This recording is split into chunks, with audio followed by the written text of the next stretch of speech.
Oh, all right. Hello, everybody. I'm Maya Geddes, and it's an honor to introduce to you tonight two splendid poets who write on life, love, and longing so beautifully, Stephen Ratiner and Anthony Walton. And we're going to start with Anthony tonight. Anthony Walton's poems have appeared in the New Yorker, the American Scholar, the American Academy of Poets Poem a Day, Alaska Quarterly Review, Black Renaissance Noir, the Black Scholar, Kenyon Review, Poetry Ireland, and many other journals and magazines. He earned a BA from the University of Notre Dame and an MFA from Brown University. He is the author of a volume of poetry, Cricket Weather, and several works of nonfiction. Brothers in Arms, the epic story of the 761st Tank Battalion, World War II's Forgotten Heroes, and the memoir and travelogue Mississippi, the American Journey. He's also co-edited several anthologies. A winner of the Whiting Award for Nonfiction, he teaches as a professor at Walton College. Anthony's poems move me in their tender and empathetic attention to the stuff of life. As a vegetarian, I love that he attends, for instance, to the stacked lobsters at Shaw's Market, wanting to set them free. Yet in the same poem, he manages to zoom out to meditate on these lords of Cambrian prehistory in his own singular place in the world. Anthony's poems effortlessly navigate the micro and macro. They feel mythic, studded with stars, wind, and song, yet also read as grounded in reality and in memory. His father, who suffered from Alzheimer's, Richard Wright, and the singer Irma Thomas, Soul Queen of New Orleans, to name just a few he pays tribute to. He writes, "Rain taps on roof and window, making me remember you, making me forget water is clear, not blue." Whether remembering, commemorating, or fathoming, Anthony's poems consistently read as melody.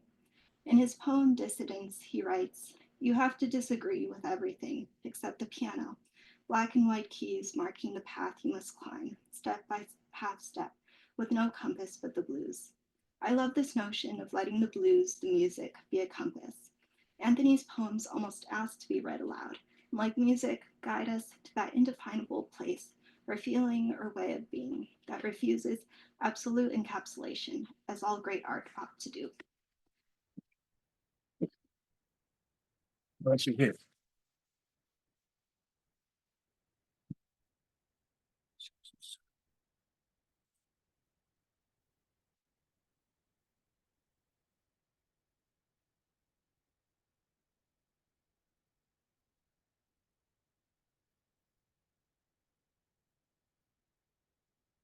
Maya, thank you for that beautiful introduction.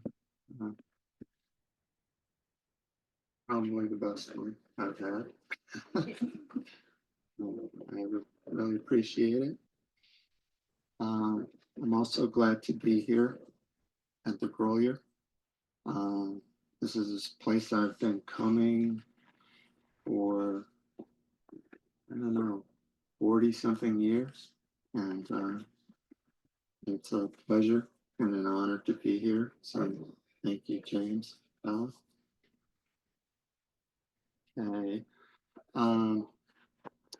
The first poem I'm going to read this evening is called Dead Reckoning. We are driving the Middle West, lost as Oklahoma or Kansas slowly spins into darkness. Hard red winter wheat leans with the wind, while the knife of 83 bisects sunlight barely over the near horizon. I try not to remember what has happened here. Bloody Grass Prairie, Comanche and Kiowa wars. Wondering why I can't forget and simply love that she is here with me. Unfolding a map to determine where we are and how long it is until Salina or Amarillo Wichita Falls, or Muskogee. With painted nail, she idly traces a crossroads, and I imagine her conjuring a younger self on a screened porch, on a gravel county road, conducting love songs from the radio. But before I finish composing my fantasy, she frowns and notes that we are traversing the greater Seminole field, and I am startled to notice the oil pumps and derricks, the population of iron scarecrows and skeletons. She lightly takes my hand, holding me inside the car, this thin shell of transit and safety, as if to say, be still. Be still and remember last night and the night to come.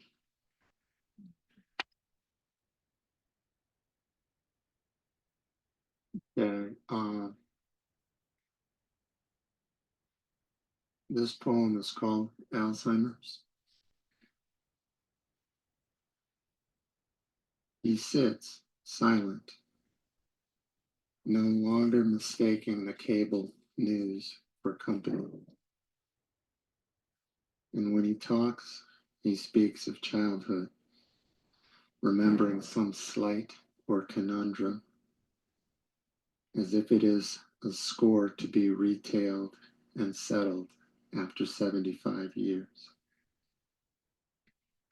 Rare the sudden lucidity that acknowledges this thing that has happened to me.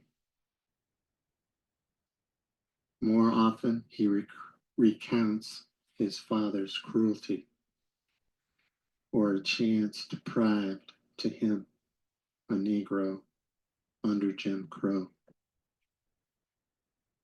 5 minutes ago escapes him as he chases 1934, unaware of the present beauty out the window, the banks of wind-swept snow, or his wife humming in the kitchen, or the twilight battles in Korea, or me when he remembers I am his son. This condition, with a name that implies the proprietary, possession, spiritual and otherwise, as if it owns him, which it does.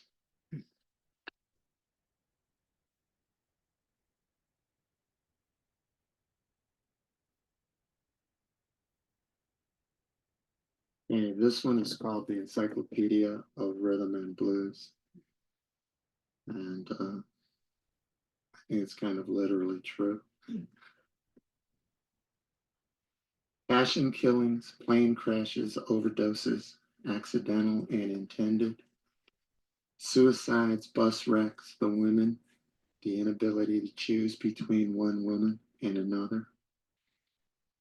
Heroin, booze, the inability to choose between pleasure and the Lord. Men,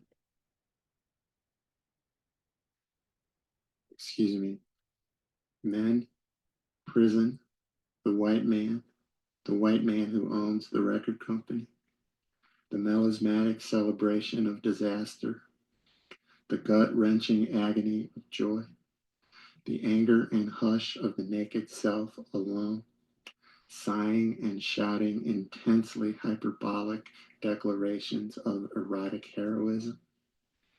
Anywhere, baby, anyhow. Skidding out of control and into the next to the last chorus and over the bridge and key change. Popping the balloon of a heart inflated with humiliation and pain and replacing it with guttural and shrieking glissandos. I once was lost, and now am found. As if a singer were an angel commissioned in the highest holy orders.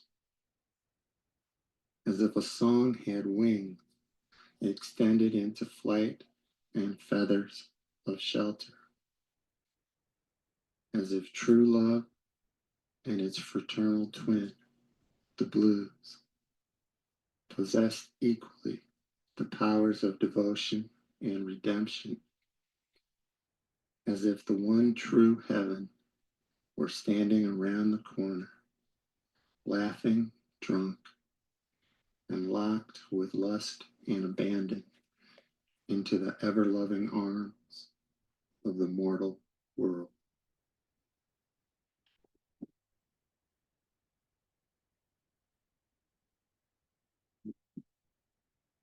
Now for something completely different. This one is called Marriage. In bed, naked and after, reading silently annotated copies of the same book.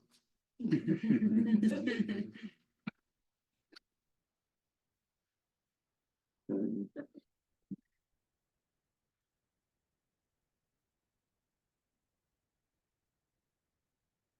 1968.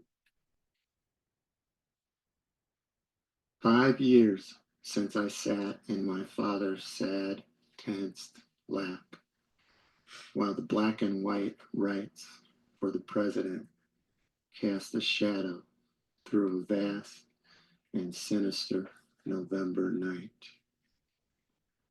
Through our tiny, flickering bilko, the widow's black gloves, dress, and netted veil shot straight through with static.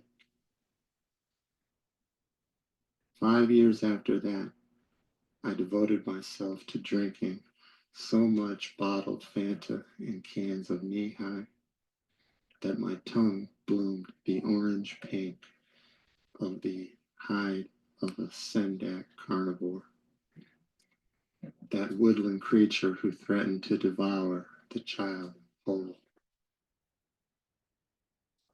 So I became a scout and mastered the privacy of the lurking dark until the night of a lacerating spring killing of King. And that summer I spent my nights in secret, inhaling Smoky and Aretha, that helpless poetry, praying love or sex would be the balm that kept me afloat while I swam and survived days full of words. Ted, Bobby, Grant Park, that I did not comprehend, yet heard without end. Then, that sunlit autumn, there was a child down by the fox, skipping river rocks, singing one love song or another, wondering where all that water would be in a week, tomorrow, or 50 years. This was before you were born, and that boy was me, rendering with a boyish falsetto his dirge for a world that he knew was already beyond him, saying a little prayer and waiting for you.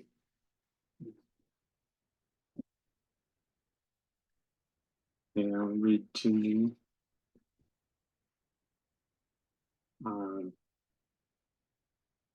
This one is called Archaikakon, which is Greek for roughly the beginning of bad things.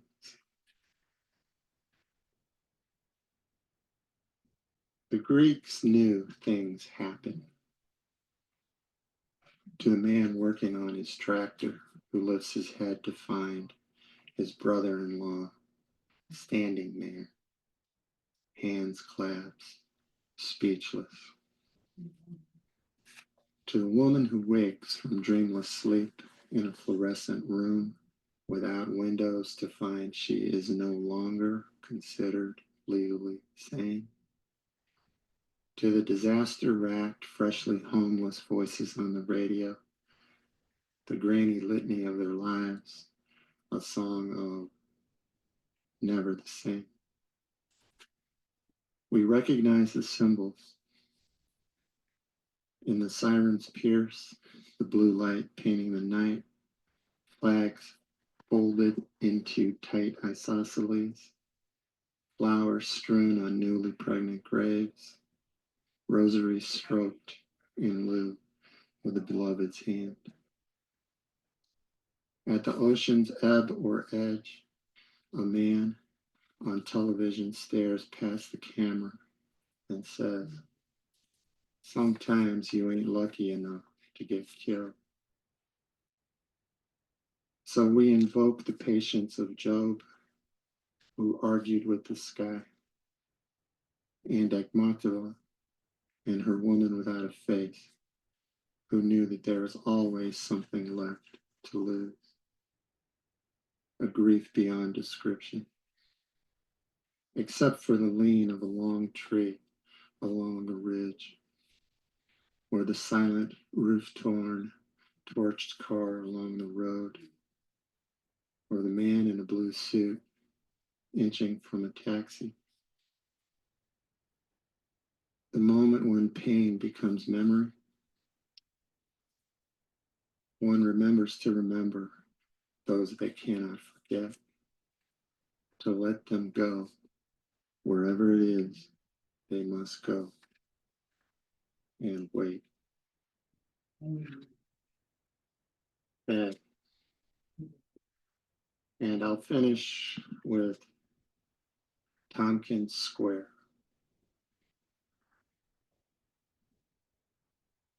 It was an evening they had planned privately in the sequester of their thoughts for years before it could or should have happened. They had been involved with others, and there was satisfaction in the waiting and tension.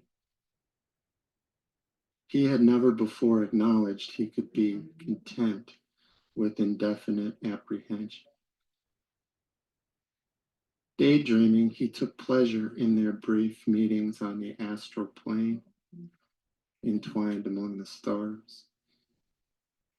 Relating this to her while walking, she smiled and without looking at him said, "Only if those stars floated and burned through the saline and spongy almond of his amygdala."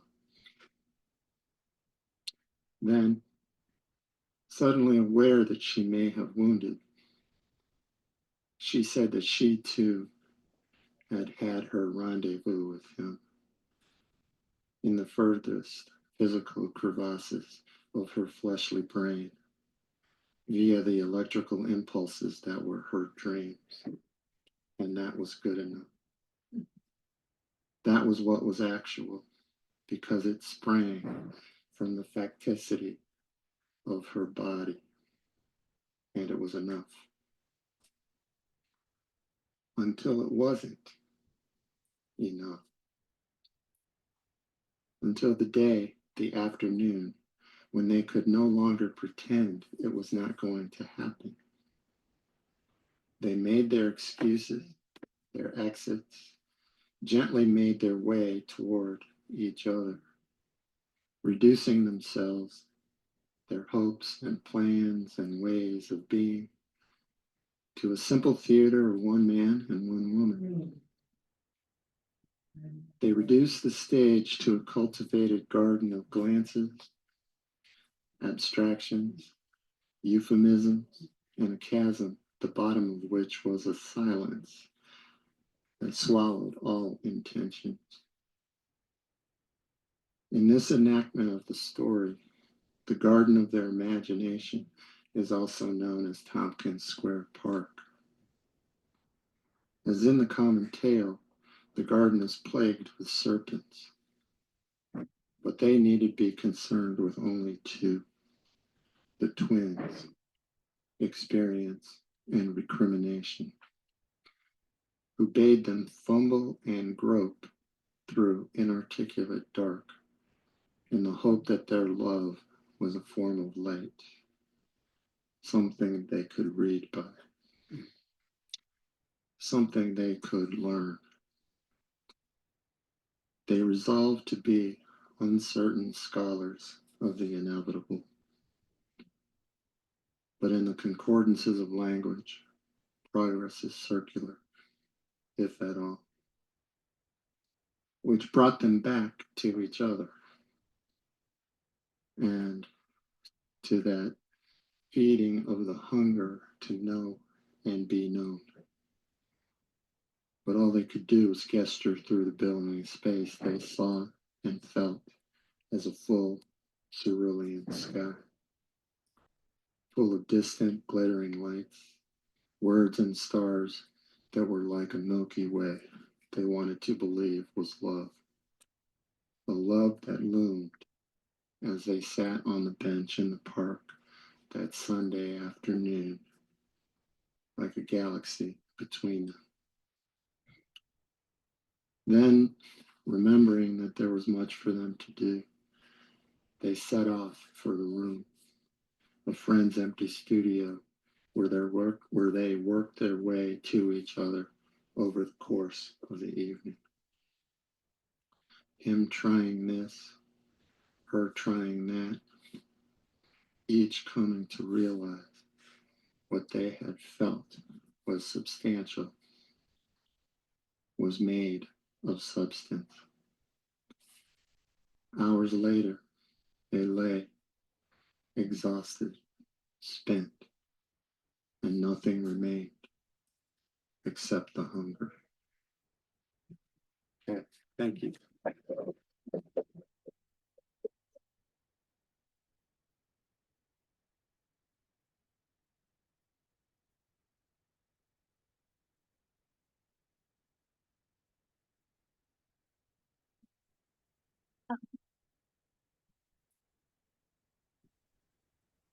Oh, yeah, this is good. Beautiful, thank you. Anthony. Um, Stephen Ratiner is a poet, essayist, editor, and educator. He is the Poet Laureate Emeritus for Arlington, Massachusetts, and was recently elected as president of the New England Poetry Club. His writing frequently appears in journals in America and abroad, and he's also written poetry criticism for the Washington Post, Christian Science Monitor, and San Francisco Chronicle. His book, Giving Their Word, Conversations with Contemporary Poets, published by University of Massachusetts Press, features interviews with many of contemporary poetry's most acclaimed figures. His laureate project, the weekly Red Letter Poems, is now in its 5th year and presents a diverse range of poets from up-and-coming talents to some of the most important voices from America and abroad. Stephen's dedication to creating community and celebrating other poets should inspire us all. He prefaces his insightful red letter poem emails with an explanation of the term red letters. In ancient Rome, feast days were indicated on the calendar by red letters. To my mind, all poetry and art serves as a reminder that every day we wake together beneath the sun is a red letter day. Stephen's poems continuously remind us of the gift of presence, that this is the life and time we have. In his latest book, Grief's Apostrophe, in the poem Escapement, he writes, as if in astonishment, a kind of coming to, this is my life, the maple green scumbled through wire mesh, the June sky stirring, the sound of car wheels hard on a corner, a horn, and then no sound at all. My life, a quiet jubilance. Stephen moves us through the darkness of grief, ambulances, hospital beds, nurses, death, and in doing so inevitably illuminates for us the light and love in our days that exists too. As he says, the song sings still within the strumming rain. With Stephen, we are called to find the song, the rain, to slow our breathing and live in the moment. as he concludes in one poem, which I found to be great advice personally. So write something down in that damn notebook of yours, sip your tea slowly, and phone your mother. Please welcome Steve.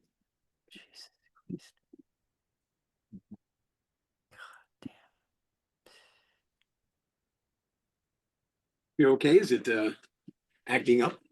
I don't know what happened. What's going on? Tech work. Good evening. Thank you all for coming. Thank you, James, for keeping this poetry temple alive and thriving. Thank you all for being here, and some of you at home. I'm going to read mainly from this new book. And as every poet loves, you get a new book out, you want to read from the book. I'm getting too old. I'm getting too old, and it means if I'm not in bright light, I can't see the small type. So I was going to try from the book, but if not, I have a cheat sheet. I've got a little 18-point book I can read from too. I was at a reading here last week, and in the back of the room, I know how finicky the mic can be. So if all of a sudden the mic is too low and you're not hearing me, just do this. You don't have to even stand up and say, just a little wave, and I'll know, okay, I'll pump up the volume a little bit too. Before I read anything of my own poems, I want to read you one other one. I was supposed to originally be reading here tonight with Glenn Maxwell, an English poet whose work I've loved for years. And the reason Glenn is not here is for reasons that we all understand. He was afraid to come to America now. He had once some little problems with his visa when he was coming to teach, and he was terrified of being detained and locked in a room and sent back to London, which is what happened that last time. And I was shocked that even our closest allies had that fear. We've turned our friends into potential enemies. So I'm going to start with one of his poems. It's called The Ledge. A lot of my poems are about family, and here's a father's poem to a daughter. The Ledge for Alfie. Woken again by nothing, with this line already at my back, I thought of you at 20 as you are, which passed somehow while I was staring. Thought how yesterday you said you wanted to be young again, which left me with this nothing left to say. That's woken me. Now, you are. What else does a father want for a child? Though wailing it, he's woken with 6/7 of the night to go. You are. Look, I will set to work at this very moment, slowing time myself, feet to the stone and shoulder to the dark, to gain you ground. If just one ledge of light you flutter to right now, rereading that. What do we want for our children but that? We'll get a ledge for you, a place for you to perch. So let me give you a tiny bit about the arc of Grief's Apostrophe. It's in 3 sections, but they're very much interrelated. I almost think of it like 3 movements in a symphony. It goes from personal grief in the first section to communal grief and societal grief in the middle, and then for ways that we try to repair our grief. As we all know, grief is never gone, but grief can be built upon, can be made into something else. And the goal, I think, is to use the grief to create the next stage in our lives. I've come to think that grief is a measure of how much you loved. Thank goodness for grief, because if not, you didn't love enough. So what we lose, we try to somehow keep inside of us, and the grieving or the art that comes from that becomes our work. I think there's a lot in my poems about family, and I think that this is what's true for all poetry. It's trying to remind us that we are of the same family, a 10,000-year-old contentious family that's been fighting over what does it mean to be human on this planet. I'm going to start with the proem, the poem that begins before the sections, because a lot of the poems are about art making and language and what we do with it. So here's a poem that sets that up. It's called Typos. Word instead of wood, but sodden, it smoked when it burned. I wrote God for good, who was once in my childhood years crowned with the nimbus of that capital G, but now tends to be a placeholder for nightmare, tears. Seeking solace in the pastoral, but grove came out as grave, and the lymph nodes, irradiated, naked as nymphs, danced in a circle, brandishing shovels, while nightjars in down pine chanted Yiskadal for Yiskadash Shemay Rabor, that dreadful trill. And all I could do was stand there, heart-stung, composing sorrow inside my head. Glossolalia of the keyboard. My fingers say what I cannot, never meant to. I'm marred by, married to this compulsive language and cannot shut it, shout it out, even in this house of silence. Live instead of love. Because that's what's left me without your yes, or did I mean eyes, to bless my brokenness. Hello, hell. These inked lines sinking into white cotton bond, indelible. So the first times I got to read from this book, I made the mistake of reading them in order, section 1, 2, and 3. And as my wife would often say, too dark, too dark. She said, you have to find a way to lift a little bit of light. We can't wait to the end. So now what I'll do is give you a couple of threads, poems that kind of begin in section 1 and change and evolve in 2 or 3. And I'm just going to give you 3 for my mother and 3 for my father. First one for my mother is called Jews. Jews, said my mother out of nowhere at the kitchen table, staring off at what? The next door neighbors, the garden feeder, our own reflections. Agreeing, I tell her, the chickadees wear black yarmulkes. And the waxwings, her sly smile, wrap their prayer shawls smooth across narrow shoulders. What to say then concerning the sparrows scattering millet, and the mourning doves chanting Eloheinu, gleaning in the bleached grass? Is sunshine, an abundant seed, perhaps a vision of the promised land? And the blue jay's chauffeur, a call to prayer for the feathered diaspora? Now my mother gazes upward through the dogwood canopy, where a jetliner's bright sliver points like a yod to the blue scripture unscrolling across this September morning. Though I don't know it yet, this is the last time my mother will ever visit my home. I put up a second pot of coffee, toast the corn muffins, light cream, her packets of Splenda, the quiet between us. I lay my palm across the cobbled streets of old Jerusalem, my mother's arthritic hand. Amen, she murmurs, as if no one was listening. I should say that not all of these griefs are mine. I kind of think, I hope not being too grandiose, I kind of think this book has a sort of a Whitman-like pretensions, because many of them are personal, are autobiographical, but what about the griefs we carry from friends and family? So sometimes, for example, I have a poem about Alzheimer's, but it's not my mother. I give it to my mother's voice, but it was my wife's mother. So some of these are the ones I lived through personally, and some of the ones I've inherited from friends. Here's a second one from my mother called For Now, when I got to see her in the hospital when I thought it might be the last time. For now. Near the end, she stopped eating altogether.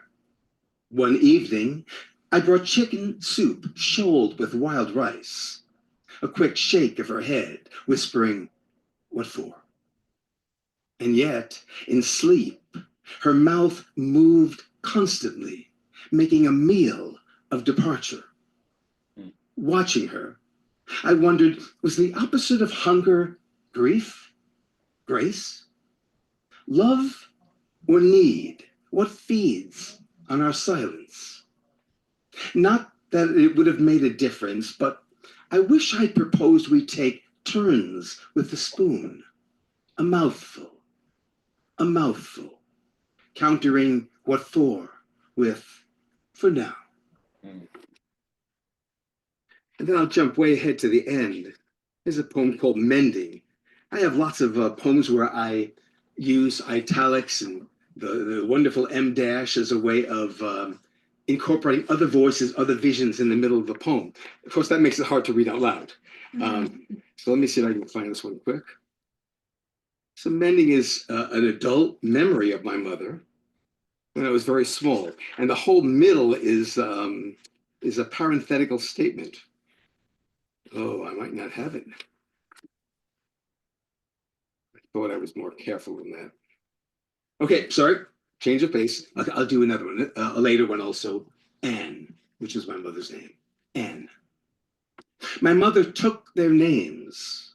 It's what a woman did then. The bonds of marriage, more honor than ownership. Ratiner, Silverstone, rich.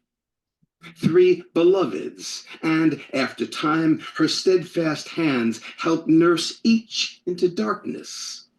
What a woman did, until, alone again, it came her turn to wed oblivion. The dowry of molecules, the infinitesimal bursts of energy, bonds breaking, joining, the earth's bacterial vow, I do, I do. 100 years since your birth, mother, and this rain-tilled April morning, I woke up wondering what I should call you now. Anne Carbon, Anne Nitrogen, Mrs. Silence. Now for my dad. The wonderful thing about poems, we get to do things on the page that we don't get to do in real life. So my dad died when I was very young, 8. So here is Stephen, clearly an adult in this poem, trying to get home to the hospital bed, which was in our living room, to be there, knowing that he was slipping away. Obviously, I couldn't do that. And at 8, I was oblivious and knew nothing about what was going on. So instead, I try to live that out here. Clockwork, it's called, and it's got extra space between the stanzas. I'll give you a tiny bit of extra pause. You can see that on the page. Clockwork. The dahlias are early this year. A matter of days, they said. The Perseid, stone swarm, fist-sized nickel, iron, and silicate, that comet's tail we pass through, regular as clockwork. The hospice nurse arrives around noon. Today, she's brought him a hot pastrami on seeded rye. Not to eat, she explains. Eating is out of the question. Just smell, just chew, then spit it into my hand. 1 per minute, sometimes more. Each bright arc. In the eyes, in the ears, in the tongue's lavish spill, this living, and the pleasure I derived to recognize, even now, his boyish smile. And now in my father's voice. At 4 a.m., he explains, before the skies begun to lighten, robins and blackbirds. Then mockingbirds, mourning doves, warblers, chickadees. A lull sometimes, but then the cardinal's brazen aria. Cacophony, I ask him, shifting uneasily in the bed, pain creasing his brow. Ecstasy. The aching, the waiting. A matter of hours. Windows streaked with pollen, sun making his rounds. The E train to Jamaica, transferring to the Q5 bus, and the slow crawl along Merrick Road, then a 3-block walk up Francis Lewis.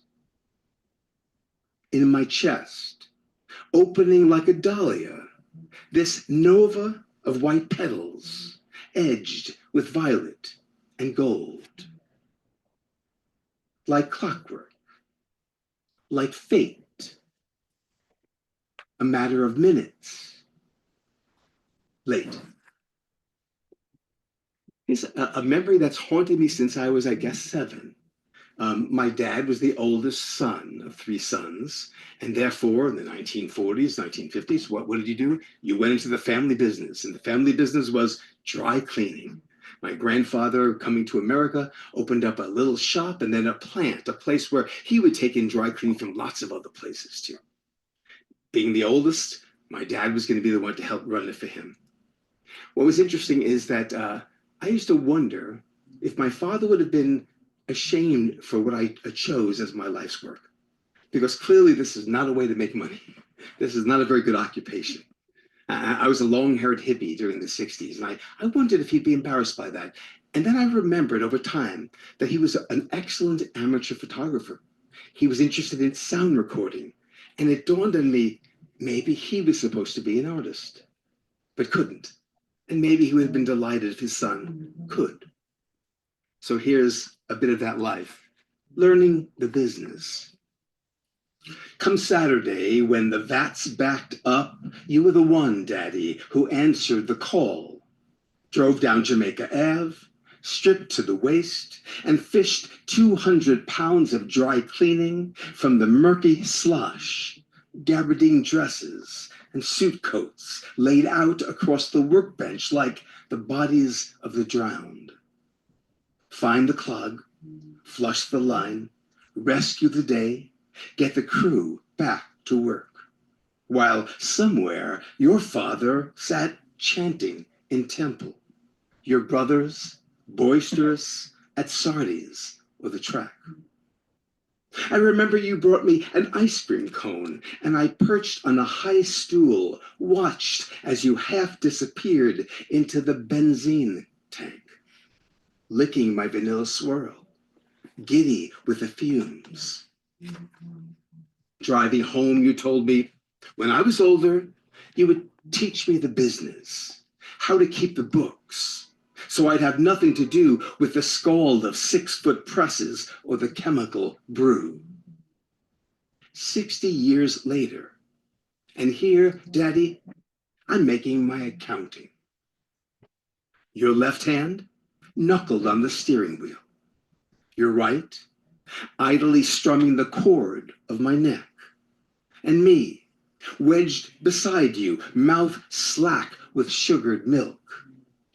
These days, I read neither ledger nor prayer book, but remember this. You were 200 pounds that Saturday morning, a little more than half that when, come January, the orderlies wheeled you back from the radiation on the steel gurney, laid you into your hospital bed, limp as laundry. Wet my whistle. I wanted to read at least a poem or two from the section that talks about our communal feelings of grief. And here's a poem that I think is very much, it is enhanced if you remember the poem that I'm basing it on. So my poem is called Danse Russe 2025. Do you remember Danse Russe, everyone? No, some? It's William Carlos Williams' poem. So later on, you're gonna have to look it up. And Danse Russe is a wonderful poem about sort of an individual's sense of freedom. This is a very different dance and a very different Russe. Danse Russe 2025 after William Carlos Williams. If, while my nation is sleeping, and the preposterous clowns of the West are sleeping, and the red sickle is rising like a sun through silken mists to harvest what's been laid bare through our stratagem and guile. If I, in my south room, dance naked, whirling before the mirror and waving my kosovorotka around my head, while a handful of chained dissidents are compelled to watch. And if I sing out proudly to the attentive gods, I am lonely, lonely, I was born lonely, and made that my superpower, my sword, invulnerable to your disdain. If I admire my pecs and my buttocks, more muscular than a man half my age, and laugh just thinking of that sack of guts and self-delusion snoring in his barren White House bed. If I examine the ledger and discover with surprise that I've more enemies shot in the head than young girls fucked, and cannot be sure which provided me the greater pleasure, Tell me, who shall say I am not the happy genius of my billion-dollar dacha? Certainly not you, with your feeble ballpoint pen, your clever verses that don't even rhyme, or that pack of so-called intellectuals cowering with you in the dark. In the Williams poem, in Inhibited 1950, he somehow behind closed curtains wants a tiny bit of freedom. But it has to be when everybody's asleep and the curtains are drawn. And now we have dancing despots that have no feeling at all for the family who's asleep and only have their own objectives. I'll read a couple near the end of the book then to sort of close us out. From the Balcony. Many of the poems at the end of the book have reference to or written about the arts, poetry, visual art, dance, in this case, symphonic music. From the Balcony. It begins with a little epigraph that says, "Get thee up into the high mountains." Isaiah 40:19. Looking down, the dizzying aurora of tubas, French horns.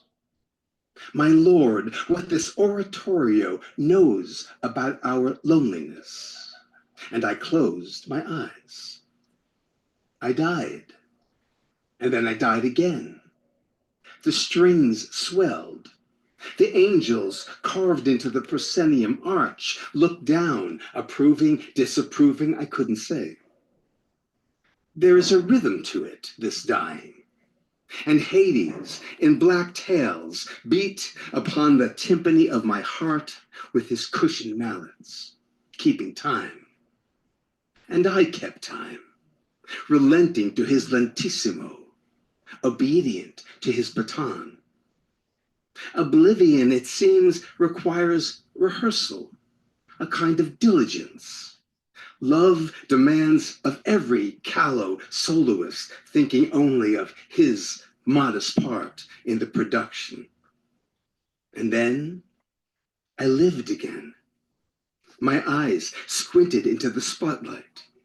The applause for my performance swelling like the ocean, while outside the ocean, green-black, white-capped, melodious, took it all in, this performance, applauding the measureless sky. And I'll end with a poem called Sláinte. I hope many of you know that Irish term. It means to your health. It's what you're going to say before you raise a pint. If you didn't know Seamus Heaney well, that's what he wrote in the books to you. He just wrote Sláinte, Seamus Heaney. So it's a common Irish greeting for celebratory times. I did a book of interviews and got to know Seamus, and we would correspond back and forth. And when he died, I was shocked like all of us because he was too young and too great a loss. And I wrote this poem, but couldn't find a suitable ending. Tried many things, things didn't work. And then more recently, the ending came to me. This end of the book and this end of the poem is kind of our type of our benediction to ourselves. So Sláinte for Seamus Heaney. 3 months dead and your poem appears in the glossy mag. Below the byline, your years pried apart with a tiny black hyphen. In your honor, I crack a cold one. Ragged, moonlit clouds frothing atop a pint of midnight. And toast to all our fermented spirits lush on the summer tongue. Our sullen eloquence, the cold glass weeping inside the palm. Because, and you would be the first to remind me, you can no longer see, sip, taste, savor, nor honor with song this starless June diminuendo. I can and do. Thank you.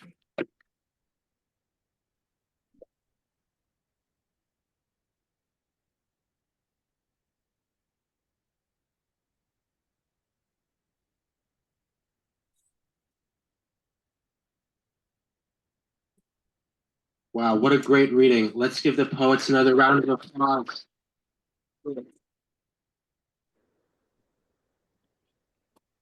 Thank you all very much for attending tonight. We have some books for sale. Poets will be signing books. We just ask you to please put your chairs up against one of the walls. Thank you so much.